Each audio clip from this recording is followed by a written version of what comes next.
just kill people. They designed ways to make death last and made the public watch. In the world you're about to enter, stealing food could cost you your body, piece by piece. Your execution wouldn't happen behind closed doors, but in front of cheering crowds. Your remains might hang for years as a warning to others. And the law wouldn't call it cruelty, it would call it justice. Tonight's story isn't about a few sadistic rulers or rare acts of brutality. It's about an entire system that turned suffering into policy, terror into entertainment, and punishment into a science.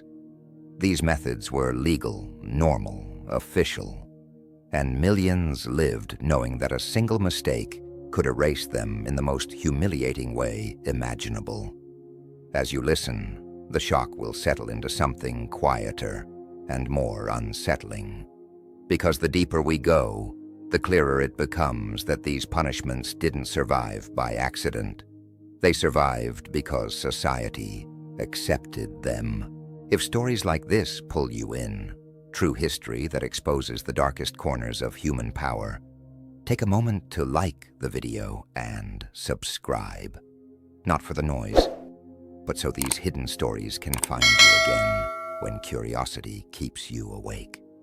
Now let's step into the world where cruelty wore a crown and the law sharpened the blade. Chapter 1. The Bloody Code, when law became terror. London, late 18th century. Imagine a winter so sharp it gnaws at the bones, and a father so desperate he steals a single loaf of bread to quiet the hunger of his children. By nightfall, he is no longer a father in the eyes of the law. He is a criminal. By morning he is condemned, not to prison, not to labor, but to death, for a theft worth less than a few coins. And here lies the unsettling truth. In that world, death was often considered the kinder sentence. Behind the polished benches, powdered wigs, and measured voices of British courtrooms existed a system far more chilling than legend suggests. It was not chaotic cruelty, nor the residue of medieval savagery. It was calculated, deliberate, a machinery of fear designed to keep millions obedient. The empire that spoke endlessly of order and morality quietly perfected terror as governance, and it did so with ink, parchment, and law. For more than 3 centuries, Britain enforced what historians later named the Bloody Code. It was not a single law, but a web of statutes so severe that everyday survival could become a capital offense. By the mid-17th century, more than 200 crimes carried the death penalty. Theft above a modest value, damaging property, disguising one's face in public, even cutting down a tree could end a life. These were not ancient decrees passed down from brutal kings. They were modern laws, written and approved by educated men who believed fear was the purest form of control. Children were not spared. A boy barely 7 years old could be sentenced for pickpocketing. A starving woman stealing food faced the same fate as a violent killer. One small mistake could shatter an entire family, not only through loss, but through public shame meant to linger for generations. The law did not merely punish the body, it haunted memory. This was no accident of history. Influential legal thinkers of the era openly defended the system. They argued that a vast list of capital crimes would frighten the poor into obedience. Justice in this vision was not about fairness or reform. It was about spectacle, about warning, about making examples so terrifying that resistance never formed. The courtroom became a stage, and terror its central performance. The numbers tell their own quiet horror. In the decades surrounding the turn of the 19th century, Britain executed more people per capita than any other nation in Europe. The condemned were overwhelmingly from the working class. Wealth offered protection through legal maneuvering, influence, or royal mercy. The law claimed neutrality, but its blade fell hardest on those with the least power. Even then, a simple hanging was often viewed as lenient. When the state wished to make a point that would echo beyond a single life, it chose punishments meant to scar the collective imagination. Among them stood the most infamous sentence of all, reserved for those accused of betraying crown or country. Treason, however, was a word stretched wide enough to trap almost anyone. Religious dissenters, counterfeiters, political critics, or those who simply aligned themselves with the wrong ideas. One execution in particular became emblematic of the age's cruelty. The condemned was not merely killed, he was displayed, broken in stages before a vast crowd. The ritual unfolded slowly, each step designed to prolong awareness, to transform punishment into a lesson written on flesh. The crowd did not gather for justice. They gathered to be reminded of power. Dragged through streets, weakened before the final act, the victim was subjected to a sequence meant to erase identity, lineage, and dignity itself. Even death was not the end. What remained of the body was divided and exhibited, scattered across the city like warnings nailed to stone. The message was unmistakable. The law was everywhere, and it would follow you beyond the grave. This was the world shaped by the bloody code, a society where fear stood in for mercy and legality masked brutality.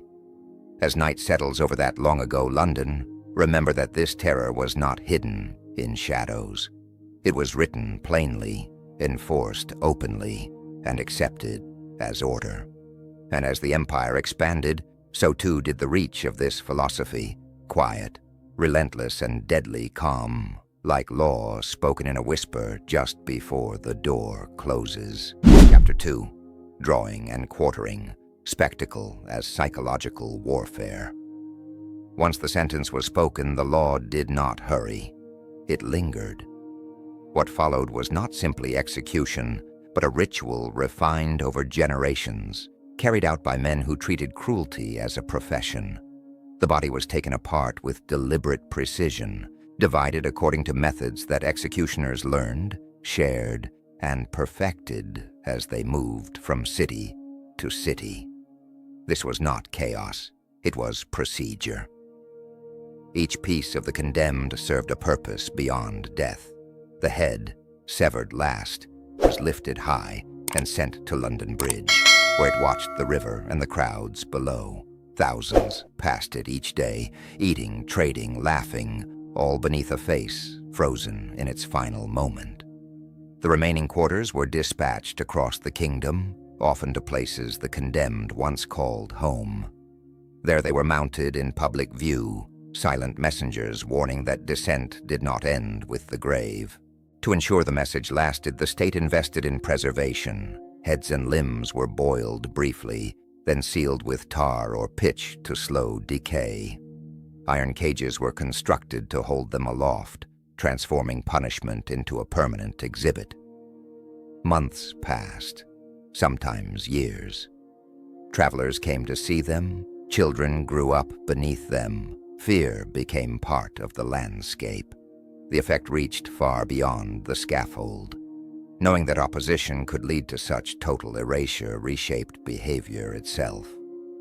Conversations grew cautious. Criticism softened into silence. Even private thoughts felt dangerous when the memory of those displays hovered in the mind. The law did not need to act often. The threat alone was enough. Yet even this was not the limit. When the state wished to stretch terror further, it turned to a punishment that blurred the line between life and death. Gibbeting was not about execution in a single moment, but about time. Prisoners were confined in iron frames and suspended high above the ground, sometimes alive, sometimes freshly dead, left to sway in the open air. These cages stood at crossroads, along coastlines, near markets, anywhere eyes were guaranteed. Imagine walking a familiar road and seeing human shapes outlined against the sky. Some moved weakly, others no longer did. Weeks passed, and the forms changed, thinning, darkening, breaking apart. Communities did not look away because they could not. This was punishment designed to be unavoidable. The gibbets themselves were carefully engineered. Each was shaped to the individual body, metal bands locking the chest, arms, and legs in place. Escape was impossible. Even mercy was denied, as the design prevented prisoners from ending their own suffering. Some survived for days. Others lasted longer, crying out until their voices failed. Life went on beneath them, fields tended, goods sold, children led past on their way to lessons. One case became infamous. After his execution for piracy, Captain William Kidd's body was placed in chains at Tilbury Point. There it remained for decades. Ships entering the Thames passed directly beneath him, every sailor forced to look up and understand what awaited those who defied imperial order. Wind and weather stripped him slowly, but the message endured. Locations were chosen with care. Magistrates selected sites where the greatest number of people would see, and where the impact would cut deepest. Often this meant placing a gibbet near the criminal's birthplace, ensuring family and neighbors bore the weight of the sentence again and again. Punishment radiated outward, touching everyone. The cost to communities was immense. Records speak of unbearable smells in summer, of insects and birds tearing at flesh, sometimes before life had fully left the body. In winter, cold preserved the remains, extending the display for years. Children suffered nightmares. Adults avoided roads they once traveled daily. Fear reshaped geography itself. This was not random brutality. Official documents reveal careful planning behind each display. Maritime authorities tracked tides and prevailing winds to ensure bodies were visible to passing ships. Between the mid-18th and early 19th centuries, hundreds were sentenced to this fate, in England alone. The system was monitored, adjusted, and maintained. Observers of the time noticed the damage. Writers recorded the way terror settled into daily life, how entire towns lived beneath a quiet dread. The law had succeeded not by constant force, but by presence, always visible, always remembered. And when fear alone was not enough, when discipline was required without death, the empire devised tools that marked the body instead. On the decks of naval ships, another instrument waited, one that scarred without killing, ensuring obedience through pain that never truly faded. In this world, the body was a canvas, and the law wrote its lessons slowly, again and again, until even sleep could not fully escape them. 3. Gibbeting and the cat of nine tails, scars that never healed. There was another instrument the empire trusted deeply, one that did not always kill but rarely forgave. It looked simple at first glance, just leather cords bound to a handle. But its design was anything but crude. Each strand was weighted, sometimes knotted, sometimes embedded with metal, calculated to tear rather than strike cleanly. Every blow was meant to sink past skin, past muscle, into memory itself.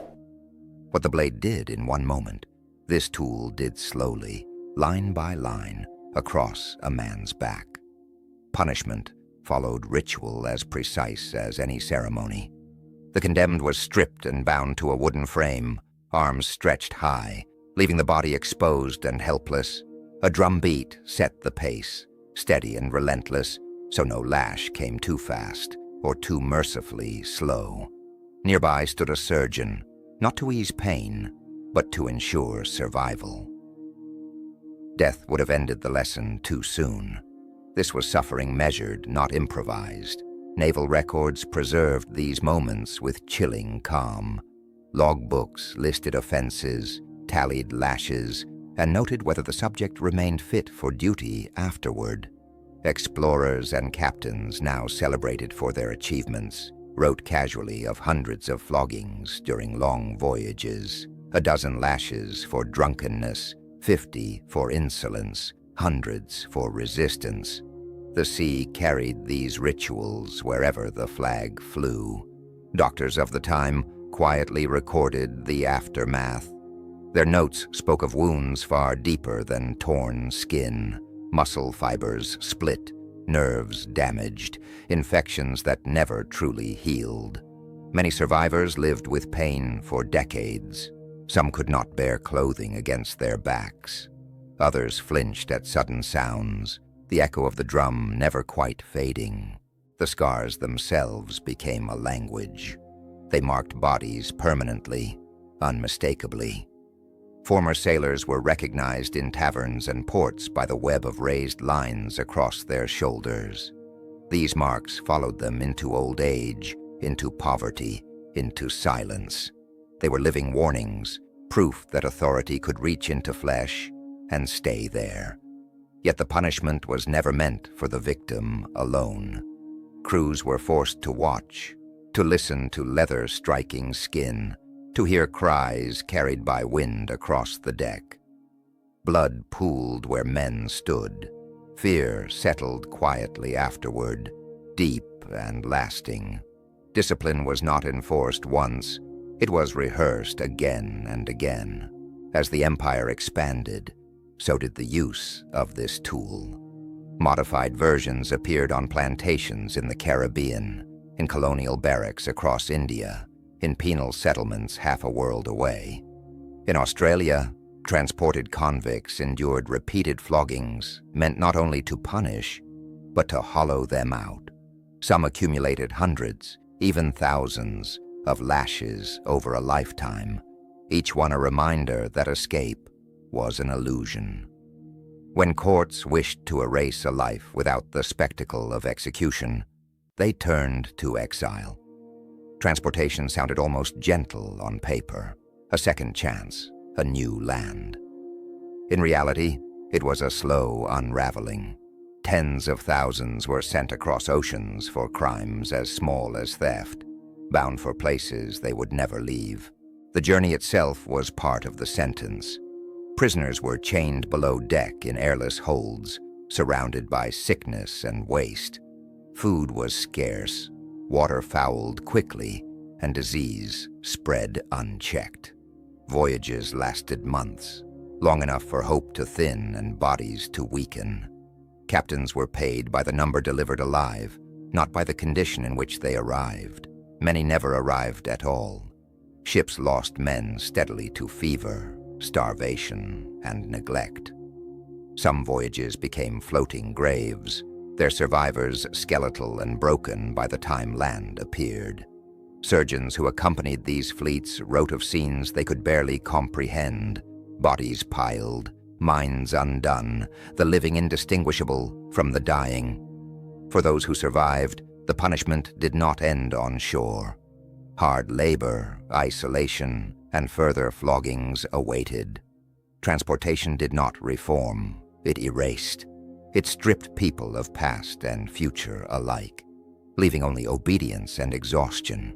And so the system worked, not through constant execution, but through endurance.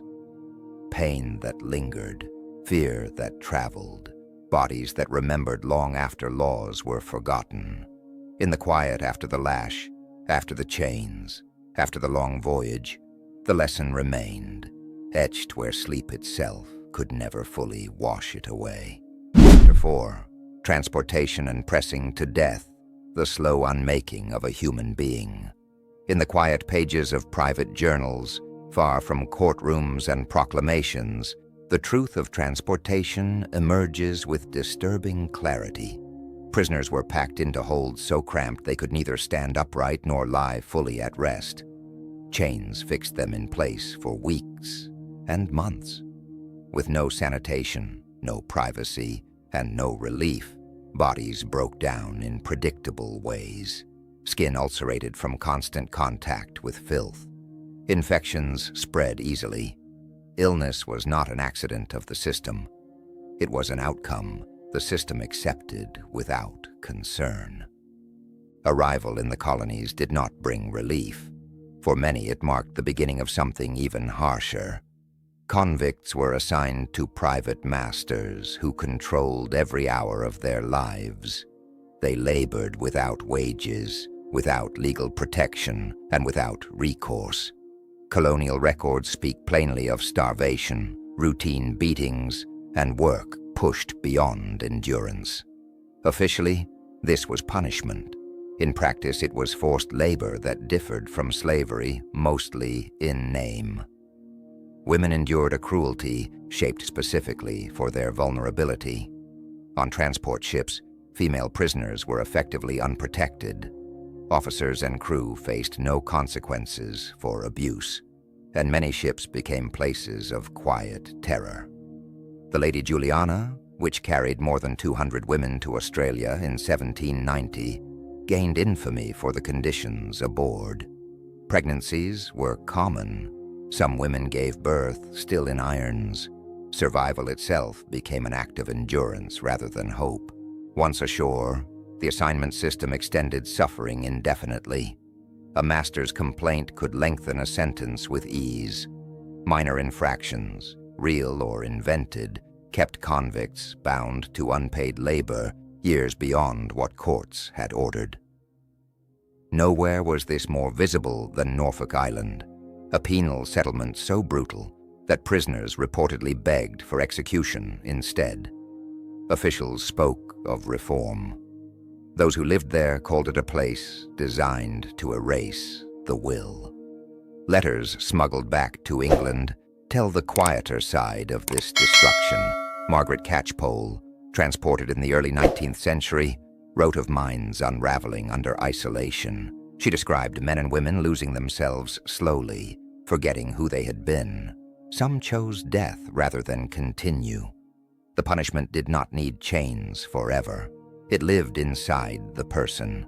Yet even transportation was not the empire's most refined instrument of control.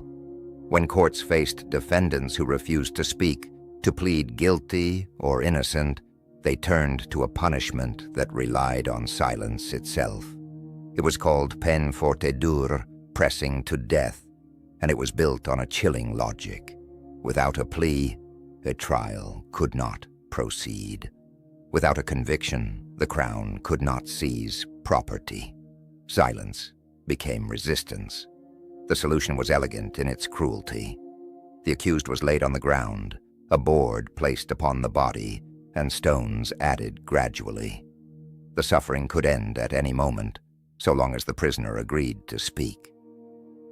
The law maintained the pretense of choice, even as the body was slowly crushed beneath its weight. Pressing was not swift. It unfolded over hours or days. Stones were positioned carefully to restrict breathing without causing immediate death. The chest struggled to rise, organs compressed inward.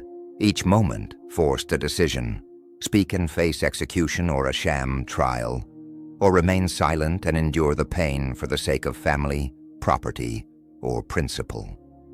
Giles Corey, pressed during the Salem trials of 1692, endured this torment for 2 days before dying without a plea, preserving his estate for his heirs. Witnesses described the sound of his breathing, shallow and desperate, as weight increased. His silence became a final act of defiance. Sometimes, families were required to watch. Their presence turned suffering into a shared burden. They could beg the accused to speak, to end it, but doing so meant surrendering everything the silence protected. The punishment radiated outward, harming more than the body beneath the stones. In England, Margaret Clitheroe met a similar end in 1586, pressed for refusing to plead to charges of harboring Catholic priests. Her death transformed her into a martyr, undermining the authority that sought to break her. In trying to erase her will, the system ensured she would be remembered. These punishments were never merely about guilt or innocence. They were about control, about teaching populations that resistance, even quiet resistance, came at an unbearable cost. Transportation removed people from their lives. Pressing removed their voices. Together they reveal a system less concerned with justice than with obedience. A machinery designed not just to punish bodies, but to wear down the human spirit until silence felt safer than speech. Chapter 5. The Scavenger's Daughter and the Quiet Collapse of Imperial Morality. There were moments when endurance itself became a form of resistance. Some victims met suffering with such composure that their pain inspired others to refuse submission. Among persecuted Catholics, this quiet courage spread, undermining the very purpose of certain punishments. Pressing to death, once intended to enforce obedience through silence, eventually proved counterproductive. Instead of enforcing conformity, it produced martyrs. Faced with growing resistance and public unease, authorities slowly abandoned the practice, not out of mercy, but because terror no longer achieved the desired result. Yet the machinery of cruelty did not pause. Deep within the Tower of London, far below banners and ceremony, interrogators refined other methods, tools designed not for spectacle, but for efficiency. One such device became known as the Scavenger's Daughter, a name that concealed its true purpose. This instrument represented a chilling evolution in punishment, suffering carefully engineered to leave little visible trace, pain without scars, torture without embarrassment. The device was associated with Sir Leonard Skeffington, a lieutenant of the Tower under Henry VIII. Its creation addressed a troubling contradiction for the state. How could confessions be extracted while preserving the illusion that England was a civilized realm untouched by barbarism? The answer lay in compression rather than mutilation. Bodies could be broken inwardly while appearing intact. Those accused of treason, religious dissent, or quiet sympathy with forbidden causes were led down narrow stone stairways into chambers lit by wavering torchlight. The walls bore silent stains from those who had come before. At the center waited an iron frame, deceptively compact. The victim was forced into a seated crouch, knees drawn tight against the chest, arms wrapped around the legs. Iron bands encircled the body, then tightened. As pressure increased, pain spread in all directions at once. Blood sometimes seeped from the nose or ears. Fingernails darkened. Breathing became shallow and frantic. What made the Scavenger's Daughter especially cruel was its precision. Unlike racks or whips, it was designed to avoid immediate death. Survival was essential. A living body could still confess. Interrogation sessions unfolded slowly. Pressure was applied in stages, each pause offering a chance to speak, to comply, to end the agony. Tower records describe hours passing this way, questions repeated softly, metal tightened incrementally. The body learned fear before it learned pain. Panic set in. Many confessed to crimes they did not understand, simply to escape the crushing sensation. The psychological damage was as severe as the physical. Survivors later wrote of feeling as though the world itself had folded inward. Jesuit priest John Gerard, who endured torture in the Tower and lived to record it, described the sensation of organs being pressed against one another, of breath becoming a precious and unreliable thing. Movement was impossible. Relief did not exist. The Scavenger's Daughter saw regular use through the 16th and 17th centuries, especially against religious dissidents and suspected traitors. Records suggest that most victims eventually complied. Many later recanted their confessions once free, revealing how little truth such methods produced. One case stood apart. Anne Askew, a Protestant reformer tortured in 1546, remains the only woman known to have been subjected to the device within the tower. The damage inflicted upon her body was so severe that she could not walk to her execution. She was carried, broken internally, by a punishment designed to leave no marks. Together, these methods expose something darker than isolated cruelty. They reveal a system that wrapped terror in legality and called it order. Execution laws, public displays of bodies, ritualized flogging, forced transportation, psychological torture. Each served a single purpose: control. Suffering was not a side effect. It was the foundation. These practices were not brief excesses or moments of desperation. They persisted for generations, shaping legal traditions and colonial governance across vast territories. Hundreds of thousands died through judicial processes that claimed righteousness. Millions more lived marked by scars, exile, or fear. Children grew up knowing what defiance could cost. Families learned to watch silently. Over time, brutality became familiar, even normalized, hidden beneath language of justice and civilization. This history reminds us how easily moral boundaries erode when power goes unquestioned. The scavenger's daughter, like so many instruments before it, was meant to extract obedience. Instead, it revealed the emptiness at the heart of authority that must rely on pain to sustain itself. When a system fears silence more than guilt, it has already begun to collapse. My final thoughts. As this journey comes to a close, what lingers most is not the violence itself, but how calmly it was accepted. These punishments were not hidden in dark corners or carried out by outlaws. They were written into law, enforced in public, and defended as necessary for order. The most unsettling truth is that cruelty did not arrive suddenly. It grew slowly, normalized by repetition and justified by authority. When fear becomes routine, people stop questioning it. And history shows us that the line between justice and brutality is far thinner than we like to believe. Looking back at these systems is not about judging the past from a place of comfort, but about recognizing how easily power can reshape morality when no one is willing to resist it.